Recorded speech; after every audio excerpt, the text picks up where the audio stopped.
안녕하세요. 옆집 사는 의사 정주환입니다. 오늘은 이제 많은 분들이 고생하고 계시는 디스크에 대해서 한번 이야기를 나눠보고자 하는데요.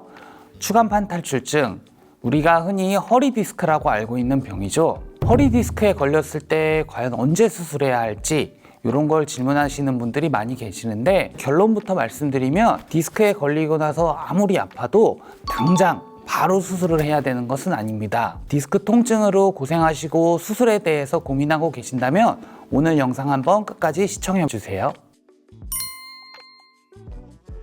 디스크는 이제 튀어나온 정도에 따라 신경에 닿으면서 염증 반응을 일으켜 통증을 유발하거나 또는 신경을 직접 누르면서 신경을 압박하게 되어 통증을 유발할 수 있습니다. 이 신경에 닿아서 주변에 염증이 생기면서 통증이 생기는 경우엔 꼭 수술이 필요하지는 않고 휴식이나 물리치료, 소염제나 진통제와 같은 약물치료나 주사치료로도 충분히 증상을 해결할 수 있습니다. 또한 압박으로 인한 통증이라고 할지라도 제일 간단하게는 진통제를 사용하고 소염제를 사용하거나 또는 허리에 주사를 맞아서 통증을 먼저 줄이게 됩니다. 많이 아프다고 해서 바로 수술하는 것이 아닙니다. 왜냐면 디스크가 얼마나 어떻게 튀어나왔느냐에 따라 다르긴 하지만 디스크는 시간이 지나면서 다시 이게 탈출되었던 부분들이 안으로 흡수될 수도 있기 때문입니다. 그러면 디스크가 있는데 꼭 수술을 고려해야 되는 경우는 어떤 경우일까요? 마비를 초래했을 때, 즉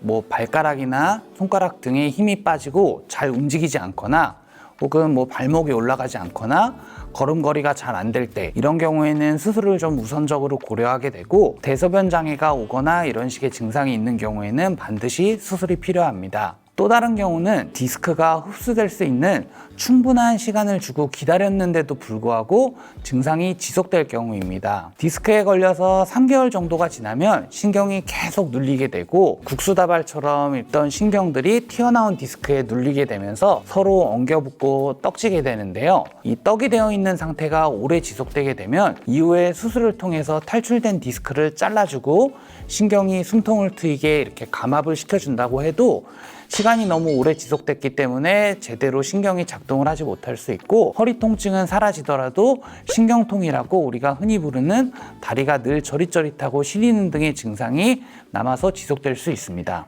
우리가 이제 디스크를 수술을 받아야겠다 결심하면서 바라는 건 아예 완치가 되는 건데, 완치라는 것은 이제 허리 통증도 없어지고 신경 통증도 없어야 합니다. 그런데 이렇게 디스크가 튀어나와서 신경이 눌린 시간이 오래 지속되게 되면 신경이 기억을 하게 되죠. 따라서 우리는 신경이 기억하는 기간을 보통 6주에서 12주 정도라고 보게 되고, 디스크가 튀어나와서 다시 흡수될 때까지 통증 치료를 해주면서 이 기간 동안에는 기다려주다가 이 이후에도 통증이 지속되고 디스크가 제자리로 흡수가 안 되는 경우에는 수술적 치료를 고려해 주게 됩니다. 우리나라에서 디스크 수술을 받게 되면 보험이 적용되는 기준이 있는데요. 보험이 적용된다는 것은 이제 수술비 일부를 보험공단에서 지급해 준다는 것인데, 교과서적으로 꼭 수술이 필요하다고 인정되는 경우라고 생각하실 수도 있겠죠. 공단에서는 이 기간을 6주 정도는 이제 비수술적인 보존적 치료를 보고도 증상 호전이 없고, 그리고 일상생활에 제한이 심할 정도의 통증이 있는 경우로 제한하고 있습니다. 디스크 수술을 언제 해야 하는 건지는 간단히 먼저 살펴보았는데요. 허리 디스크 수술 꼭 해야 할까요?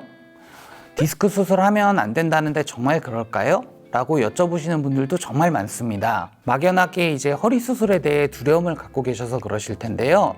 주변에서 무시무시한 이야기를 들어서일 수도 있고, 막무가내로 요즘 영상이나 이제 잘못된 채널들에서 수술하면 무조건 안 좋다 이렇게 말씀하시는 걸 들어서 그러실 수도 있습니다. 하지 않아도 되는 경우인데 수술하는 경우는 당연히 결과에서도 만족도 차이가 날 수밖에 없겠죠. 그렇기 때문에 정확하게 진단을 받는 것이 가장 중요하고, 진단이 정확하더라도 그 진단에 맞는 정확한 치료법을 적용하는 것이 중요합니다. 잘못된 수술 방법을 선택하게 되면 수술 중이나 또는 수술 후 치료 도중에도 문제가 발생할 수 있고, 그러면 수술 후 후유증으로 고통을 받게 되는 경우가 생길 수도 있습니다. 즉 한마디로 정리해보면, 일단은 첫째로 진단이 정확한지, 디스크로 인한 통증이 맞는지 꼭 확인을 하셔야 되고, 두 번째로는 현재 꼭 수술이 필요한 상황인지, 다른 물리치료나 아니면 입으로 먹는 약 혹은 시술이나 내시경 수술은 어떨지 이 부분에 대해 고려해 보는 게 맞습니다. 디스크의 재발률은 5에서 10% 정도로 알려져 있고,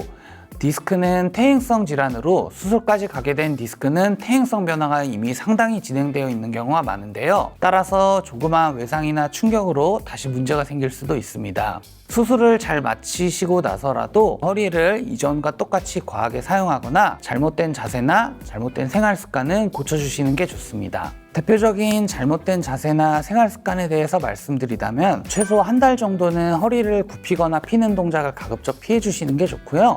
한 달 이후에는 수술 직후 허리 운동을 제한하느라 약해진 척추 근육을 강화시켜주는 운동이 중요한데, 처음에 너무 무리해서 잘못되게 행동을 하시다 보면 수술 이후에 불안정한 관절이 손상을 받을 수 있어 이렇게 안정을 취하시는 기간이 중요합니다. 지금까지 영상 내용 도움이 되셨나요? 궁금한 것이 있다면 답글로 알려주시고 댓글은 부탁드리겠습니다. 옆집 사는 의사 정지환이었습니다. 감사합니다.